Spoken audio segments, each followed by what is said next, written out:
Eu queria ler com você dois textos bíblicos. Eu queria que você abrisse comigo em Gênesis, o primeiro livro da Bíblia, capítulo 4. Nós vamos ler os 8 primeiros versículos do capítulo 4 de Gênesis. E também, enquanto você vai procurando aí o livro de Gênesis, nós vamos ler também o versículo tema que está no nosso livro devocional. O pecado nos afasta ou nos separa de Deus. O título da mensagem que eu quero trazer hoje é a pandemia do pecado. Então nós vamos falar com a ajuda de Deus sobre a pandemia do pecado. Então, eu queria ler com você os 8 primeiros versículos do capítulo 4 do Gênesis. Então, diz assim o texto: Coabitou o homem com Eva, sua mulher, e esta concebeu e deu à luz a Caim. Então disse: Adquiri um varão com auxílio do Senhor. Depois deu à luz Abel, seu irmão. Abel foi pastor de ovelhas e Caim lavrador. Aconteceu que no fim de uns tempos trouxe Caim do fruto da terra uma oferta ao Senhor. Abel, por sua vez, trouxe das primícias do seu rebanho e da gordura desse. Agradou-se o Senhor de Abel e de sua oferta, ao passo de que de Caim e de sua oferta não se agradou. Irou-se, pois, sobremaneira Caim, e descaiu-lhe o semblante. Então lhe disse o Senhor: Por que andas irado, e por que descaiu o seu semblante? Se procederes bem, não é certo que será aceito? Se todavia procederes mal, eis que o pecado já está à porta, o seu desejo será contra ti, mas cumpre a ti dominá-lo. Amém, meus irmãos? Glória a Deus. Antes de eu introduzir aqui a mensagem, eu queria pedir a permissão para os irmãos de quebrar uma regra básica da hermenêutica. Eu vou ler esse texto aqui e eu só vou voltar a esse texto no final da mensagem. E eu não vou aplicar ele dentro do seu contexto, mas eu vou, usando a ideia de Orígenes, vou usar a figura alegórica que esse texto traz, mas somente no final da mensagem. Amém? Em Isaías 59, versículo 2, que é o tema do nosso estudo de hoje, da nossa palavra, diz assim: No entanto, são as vossas maldades que fazem separação entre vós e o vosso Deus. Os vossos pecados nublaram e esconderam de vós a face do Senhor. Por isso, ele não lhes dá ouvidos. Amém, meus irmãos? Então, eu queria falar sobre a pandemia do pecado. Pecado, pecado, pecado, pecado, pecado. Parece que os evangélicos só sabem falar de pecado, pecado, pecado, pecado, pecado. Parece que essa temática domina o nosso linguajar, né, e a nossa cultura. Mas o entendimento da relação ou do pecado vai afetar diretamente a nossa relação com o Senhor Jesus e a nossa relação com a salvação. Então, a compreensão que temos sobre o que é pecado de fato afeta diretamente a nossa relação com o Senhor Jesus e com a sua obra de salvação.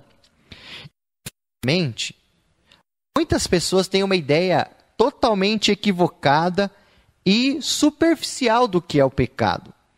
Por exemplo, os epicureus, os discípulos de Epicuro na Grécia, eles diziam que pecado é uma fuga do prazer e que nós deveríamos buscar a satisfação em todos os âmbitos, inclusive abolindo essa ideia do que se chama pecado e arcando com as consequências das nossas escolhas.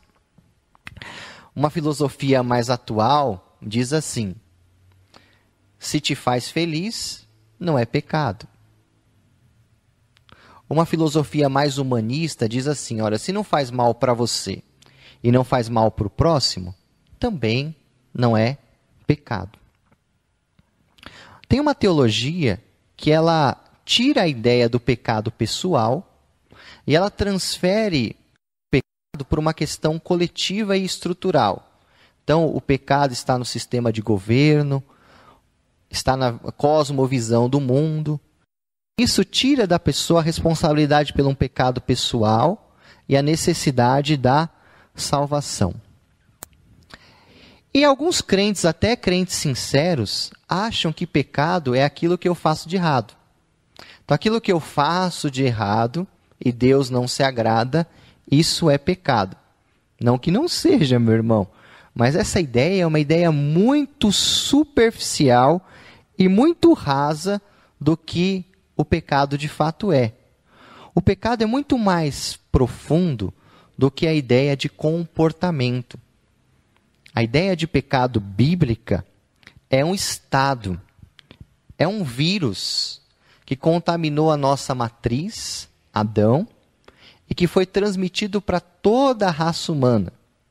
O pregador Billy Graham dizia que a maior doença da raça humana, de fato, é o pecado. O pecado faz parte da nossa natureza. O pecado faz parte do nosso DNA. Nós somos, por natureza pecadores. E o problema é que Deus é santo. E a natureza de Deus é santa. E a santidade de Deus é completamente antagônica e aversa ao pecado. É como água e óleo não se misturam, não se atraem, não se casam, mas se expelem. E porque temos uma natureza pecaminosa e Deus tem uma natureza santa, o homem foi expelido, o homem ficou separado de Deus, ele perdeu a sua conexão. E ao passo que o homem perdeu essa conexão com Deus, então ele perdeu a conexão com aquilo que é bom. Ele perdeu a conexão com aquilo que é o amor, com aquilo que é virtuoso. Como disse o Paul Washer, ele disse assim: Deus é bom e isso é um problema. Como é um problema o fato de Deus ser bom? O problema é que nós não somos bons. E como qualquer vírus, ele entra na corrente sanguínea, ele entra no organismo humano e ele vai desenvolvendo uma doença e isso vai ficando mais grave com o passar do tempo. Assim como o homem desenvolveu, essa natureza pecaminosa pela matriz Adão, com o passar dos anos, com o passar dos séculos, esse vírus vai se desenvolvendo e vai contaminando cada vez mais. Então, nós estamos hoje vivendo, talvez, um período onde esse vírus chamado pecado se desenvolveu tanto que contaminou a gente de uma forma irreversível. O apóstolo Paulo, quando ele escreve para o seu discípulo Timóteo, na sua segunda epístola, capítulo 3, versículos de 1 a 5, ele fala assim, olha, que nos últimos tempos esse vírus traria sintomas mais graves. Como a gente tem falado do vírus do Covid-19, ele no seu processo inicial traz alguns sintomas, mas com o avanço da doença ele traz sintomas mais graves. E o pecado, ele traz agora, nesses últimos dias, sintomas mais graves. Paulo fala, olha, sabe porém disso, que nos últimos tempos sobrevirão dias trabalhosos, porque haverá homens amantes de si mesmos, avarentos, presunçosos, soberbos, blasfemos, desobedientes a pais e mães, ingratos, profanos, sem afeto natural, irreconciliáveis, caluniadores, incontinentes, cruéis, sem amor para com os bons, traidores, obstinados, orgulhosos, mais amigos dos deleites do que amigos de Deus, tendo aparência de bondade, mas negando a eficácia dela. Deste, afasta-te. Então você vê que Paulo aqui está falando dos sintomas que esse vírus chamado pecado gera e do agravamento disso. O Senhor Jesus falou que nos dias da sua vinda, que se aproximariam à sua vinda, seria como nos dias de Noé. E o que aconteceu nos dias de Noé? Esse vírus chamado pecado trouxe uma corrupção total da humanidade. Ao ponto que se Deus talvez não tivesse preservado o justo Noé, a raça humana teria se extinguido. Então, dos indicativos dos finais dos tempos, como Jesus disse em Mateus 24, é o multiplicar da iniquidade. E esse vírus, irmãos, ele é atemporal. Nós vivemos hoje, né, na era da tecnologia, né, na tecnologia artificial, os robôs. Eu estava assistindo uma reportagem que no Japão, um transporte coletivo lá, um ônibus, é pilotado por um robô. Ele para nos pontos, para no semáforo. Já pensou? Né?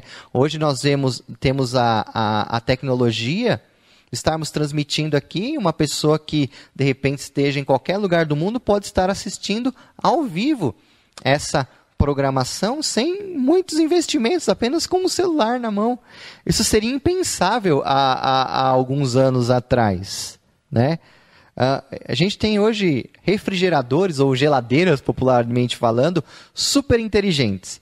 Quando você faz uma compra, você escaneia o produto e coloca dentro da geladeira. E quando você vai tirando aquele produto, ela vai contabilizando o que você tirou e ela mesmo, da falta daquilo, entra em contato com o supermercado, faz a compra, paga automaticamente pelo cartão que você cadastrou ali e entrega na sua casa. A geladeira, ela faz a despesa do mês, faz a contabilidade, né? Nós temos, né, cirurgias que são feitas hoje com microscópicos. E, meus irmãos, a gente já desenvolveu tanto a nossa inteligência, nós já desenvolvemos tanto a nossa tecnologia, mas sempre estamos diante dos mesmos dilemas. Eu queria falar 2 dilemas que a tecnologia, que o desenvolvimento humano não conseguem solucionar. O primeiro dele é o mal humano. Não importa, irmãos, o quão desenvolvido nós estamos, nós ainda temos que conviver com as guerras, nós temos que conviver com o racismo, nós temos que conviver com a violência, nós temos que conviver com o preconceito, nós temos que conviver com a cobiça, nós temos que conviver com a inveja, nós temos que conviver com o mal humano. Eu lembro no tempo da Renascença que a filosofia humana era: nós vamos criar um mundo, um paraíso na terra sem Deus. E o homem se desenvolveu ao ponto de dominar as tecnologias e sabe o que veio? A Primeira e a Segunda Guerra Mundial. E o homem usou toda aquela tecnologia que tinha se desenvolvido para matar um ao outro. Foram 60 milhões de pessoas que morreram em decorrência da Segunda Guerra Mundial. E as maiores atrocidades foram cometidas. E com todo aquele avanço tecnológico que existia, né, culminou ali a guerra na Ásia com a bomba de Hiroshima e depois de Nagasaki. Um avanço da tecnologia, uma bomba de nitrogênio, de plutônio, que dizimou ali quase todas aquelas cidades. E eu gostaria, irmãos, de ver um aplicativo que acabasse com a inveja, com a cobiça, com a disputa por poder. Gostaria de ver a Apple desenvolver um aparelho que fizesse as pessoas parar de mentir. Gostaria de entrar no Google lá e encontrar uma receita para que nós de fato vivêssemos em igualdade. E por que nós não conseguimos isso com a tecnologia e com o desenvolvimento humano? Porque Jesus disse que essas coisas procedem de dentro do nosso coração. Jesus falou: olha, porque do coração é que procedem os maus intentos, os homicídios, os adultérios, os roubos, os falsos testemunhos, as calúnias e as blasfêmias. O problema não vai ser resolvido com algo externo, porque o problema está na nossa natureza. Tem gente que vai pular quando eu falar isso. Mas a gente fica procurando melhores métodos melhores para que o homem não se corrompa, para que haja uma governabilidade legítima. Mas o problema é que nós podemos até encontrar melhores métodos. Mas o problema não está no método, está no homem. O homem vai se corromper no regime democrático, no regime comunista, no regime capitalista, no regime de qualquer natureza, porque ele é corrompido por natureza. E não há sistema, não há programa que possa resolver esse mal. A história está aí para comprovar. E o segundo dilema que a gente lida com ele, não importa o quanto nós avançamos, que a gente não consegue romper com esse vírus, é a morte. Porque o apóstolo Paulo fala que o salário do pecado é a morte, Romanos 6:23.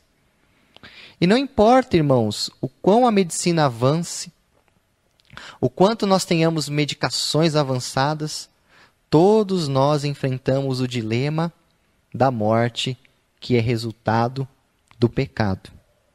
Então, irmãos, a gente olha e vê que estamos diante de um problema insolucionável. O Martinho Lutero declarou que a salvação começa com a consciência do nosso pecado. Assim como uma cura, ela começa quando você tem consciência da sua doença, da sua enfermidade. Por que que as pessoas têm dificuldade hoje de buscar Jesus como Salvador? Porque elas não entendem de fato que são pecadoras. E que o pecado não é a mentira que ela conta. É pecado também, viu, irmão? O pecado não é o site da pornografia que se acessa. Também é pecado. O pecado não é a corrupção no imposto de renda. Também é pecado.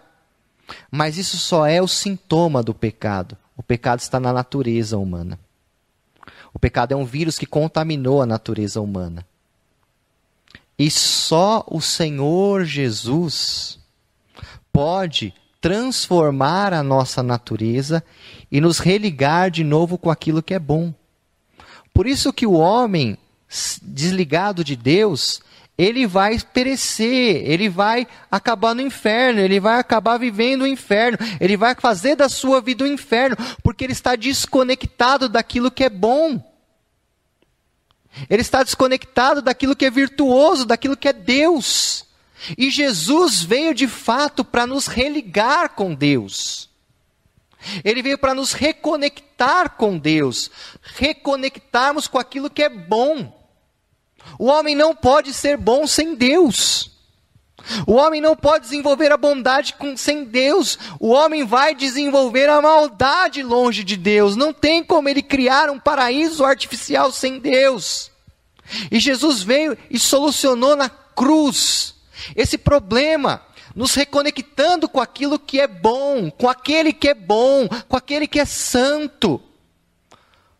Porém, meus irmãos, contudo, nós nascemos de novo e recebemos uma nova natureza, mas ainda temos uma natureza pecaminosa, essa que nós herdamos de Adão e que nós temos que lutar com ela até o final dos nossos dias. Posso ouvir um amém, meus irmãos? Nós temos esta natureza que nos inclina para aquilo que é errado. Nós temos uma natureza que nos inclina para aquilo que é pecado. E quando nós nascemos de novo e nos reconciliamos com Deus, o Senhor nos dá uma nova natureza que nos inclina para Ele. Eu gosto do que eu ouvi um pastor amigo meu dizendo, de uma forma bem simples. Ele disse o seguinte, que Jesus na cruz, Ele deu a sua mão esquerda para o homem e Ele deu a sua mão direita para Deus. No sentido de que Ele estava reconciliando ou reaproximando o homem de Deus. Mas nós temos a solução completa do pecado no Salvador Jesus Cristo. Porque o homem por si só, ele é mau, ele é corrompido, ele é caído. Mas agora nós temos a guerra dessas duas naturezas. E agora eu volto ali para o texto que eu li no início, de Caim e Abel. Todos conhecem a história de Caim e Abel. Eu quero tirar ela do seu contexto e fazer uma ideia alegórica com você. Caim e Abel são os filhos de Adão. Caim, que cometeu o primeiro fratricídio da Bíblia, ele matou os... Mas eu quero exemplificar Caim e Abel como partes de cada um de nós. Dentro de mim e dentro de você que conheceu ao Senhor, tem um Caim e tem um Abel. Tem uma natureza ruim. Tem uma natureza pecaminosa. Tem uma natureza que é tendenciosa para o pecado. Mas também existe uma natureza de Abel dentro de você, que é a natureza daquele que ama a Deus, daquele que busca a Deus, daquele que quer agradar a Deus. Você veja que a Bíblia fala que Deus se agradou de Abel e da sua oferta. Não foi só da oferta. Ele se agradava porque Abel, antes de querer entregar oferta para Deus, ele entregava a sua vida para agradar a Deus. Ao passo que Caim, Deus não se agradou de Caim e da sua oferta. Para que Deus se agrade daquilo que a gente faz para Ele, Ele também tem que se agradar de quem nós somos. Posso ouvir um amém? Então, Abel, ele era alguém que buscava agradar a Deus, que buscava obedecer a Deus, que buscava oferecer a Deus o seu melhor, a sua vida, as suas primícias. Ao passo que Caim não. E nós podemos exemplificar que nós temos dentro de nós essas duas naturezas. Dentro de você e dentro de mim convivem um Caim e um Abel. E o Abel, ele quer buscar a Deus, ele quer agradar a Deus, ele quer ofertar a Deus, ele quer se dar a Deus. E o Caim, ele quer matar o Abel. Essa natureza pecaminosa que convive dentro da gente, ela quer matar aquilo que a gente tem de bom. Ela quer matar aquilo que tem de Deus dentro de nós. Ela quer matar aquilo que foi criado e que foi por Deus dentro de nós. Essa natureza quer matar os sonhos, os propósitos, os projetos de Deus na nossa vida. Ela quer sufocar, ela quer golpear, ela quer sobressair, ela quer dominar. Caim foi movido por uma inveja do seu irmão, por uma cobiça e por um sentimento de rebeldia. Caim foi quem fundou o que a gente chama de mundo hoje. Ele fugiu da presença de Deus e fundou uma cidade. Uma cidade longe, distante de Deus. E Deus disse 3 frases para Caim, que eu anotei aqui, que eu queria ler com você e a gente meditar um pouco para a gente concluir.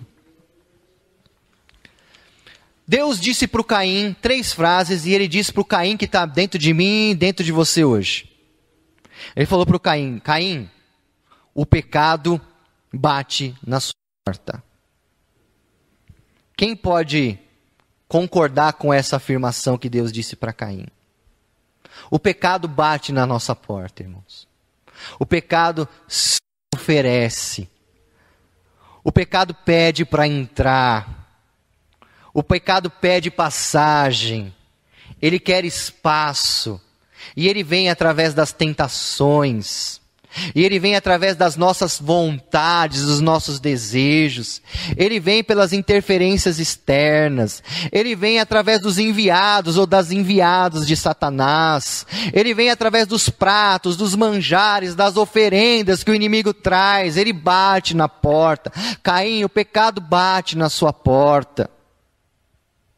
E talvez você está me assistindo nessa noite e o pecado tem batido na sua porta, travestido de coisa boa, travestido de satisfação, travestido de facilidade, travestido de atalho, mas na verdade ele só é pecado, e o pecado sempre gera morte. Posso ouvir um amém? Cuidado, Caim, porque o pecado está batendo na sua porta. Cuidado, Caim, que me assiste. Cuidado, Caim, que está dentro de você, que está dentro de mim, porque o pecado bate na nossa porta. A NVI diz que ele deseja conquistá-lo. A Almeida diz: ele é contra ti. O seu desejo é contra ti. Que engraçado, né, irmãos? Ser crente é lutar às vezes contra os seus próprios desejos, contra a sua própria vontade, porque muitas vezes, inflamado pela cobiça do pecado, os nossos desejos não são a favor, não são ao nosso favor, não correspondem com aquilo que é a vontade de Deus, com aquilo que é vitorioso, virtuoso e que vai nos trazer vida. Vem contra, vem na contramão.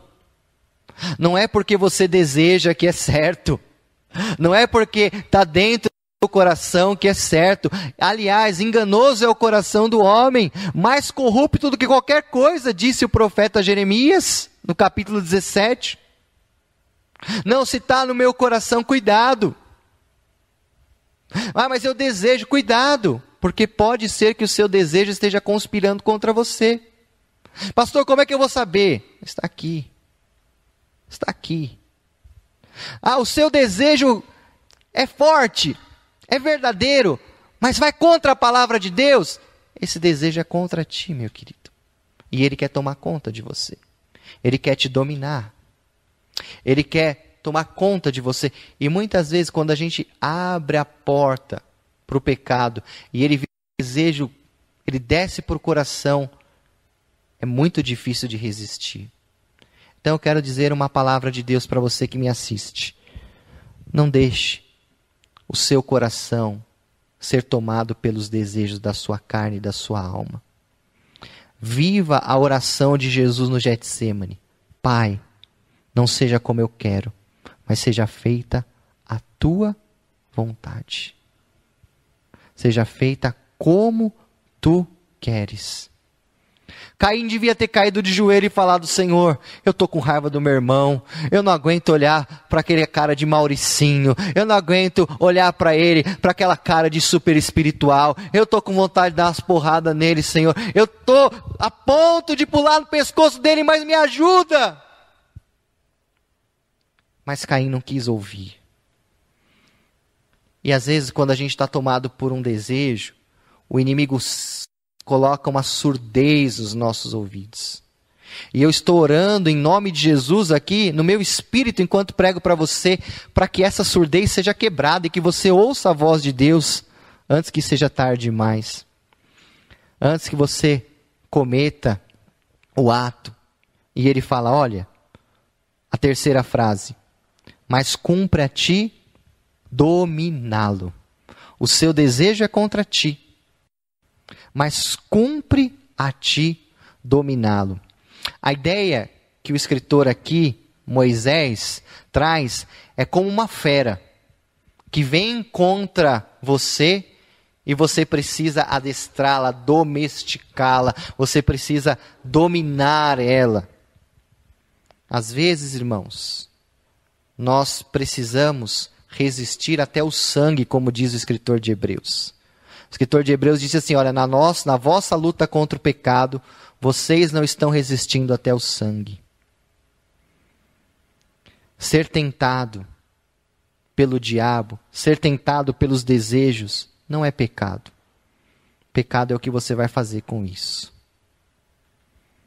Caim estava sendo tentado, mas o pecado não estava na tentação. O pecado estava naquilo que ele iria fazer com a tentação. Talvez você está sendo tentado. Talvez você está sendo tentado em algumas situações na sua vida. O Senhor é poderoso para não deixar você cair. Não se sinta culpado por ser tentado, mas cuidado com o que você vai fazer com a tentação. Paulo, escrevendo aos Tessalonicenses, fala, ireis, mas não pequeis. Irar é a tentação. O que você vai fazer na hora da ira é o pecado. Então, quem confessa a tentação, não confessa pecado. Posso ouvir um amém? E Romanos 8, 13 diz assim, porque se viverdes de acordo com a carne, certamente morrereis. No entanto, se pelo Espírito fizerdes morrer os atos do corpo, vivereis. Então, quando Deus falou para Caim, cumpre a ti de dominá-lo, quem nos ajude a dominar as tentações é o Espírito Santo. É Ele que nos ajuda a morrer para os desejos carnais, para que a gente possa viver para Ele. O pecado matou Abel. O pecado mata o Abel que existe em nós. Meu querido irmão, que nós venhamos hoje matar é o Caim. O que o apóstolo Paulo está falando é que quem tem que morrer é o Caim. Quem tem que morrer é essa natureza que foi vencida na cruz do Calvário e que um dia será completamente aniquilada quando nós recebermos um corpo glorificado. Posso ouvir um amém? Como é que está o Caim que está em você? Está dominado? Está amarradinho? Está mortificado? Está sendo vencido pelo Espírito? Quero orar por você que ouviu essa palavra e que Deus falou ao teu coração. Que você hoje tenha uma situação na sua vida que você fala: Senhor, eu preciso da tua ajuda. Eu preciso vencer essa minha natureza. Eu preciso vencer essa minha inclinação. É o Espírito Santo. Saiba que o pecado, ele sempre vai te levar para longe de Deus. Mas o Espírito Santo sempre tem o arrependimento e o perdão que te reconcilia com o Pai. Senhor, a tua palavra foi pregada, Senhor. Uma palavra difícil, Senhor, uma palavra, Senhor Deus, de despertamento. E somente o teu Espírito, Pai, pode produzir a verdadeira convicção dos pecados. Não há ser humano capaz, Senhor, de produzir de fato essa convicção. Mas eu sei, Senhor, que o Senhor está trabalhando, e eu creio, na verdade, que o Senhor está trabalhando em vidas agora, trazendo a verdadeira convicção dos pecados, Pai. Trazendo, Senhor Deus, a verdadeira convicção da necessidade, do arrependimento, da justiça e do juízo, Senhor. Espírito Santo de Deus, segura nas mãos desse irmão, Senhor, que está, Senhor Deus, na corda bamba do pecado, que está andando em terreno ardiloso e escorregadio, Senhor, e firma os pés dele sobre a rocha. Meu Deus, quebra o poder desse sentimento, Senhor Deus, que não provém de Ti, Pai. Desse sentimento escravizador, opressor e pecaminoso, Pai. E livra das garras do pecado, Senhor. Porque eu creio que Jesus Cristo, Senhor, nos liberta e nos libertou do poder do pecado, Senhor. Que o Caim que quer viver e quer matar o Abel dentro de nós, Pai, possa morrer hoje, Pai. E que possa viver o Abel dentro de nós. Aquele que te ama, que te adora, que te agrada, que oferece, que oferta, Pai, para a glória do teu santo nome, Senhor. É o que eu te peço, Senhor Deus, e eu te agradeço. E eu oro no nome sagrado, bendito e precioso do nosso Senhor e Salvador Jesus Cristo. Amém.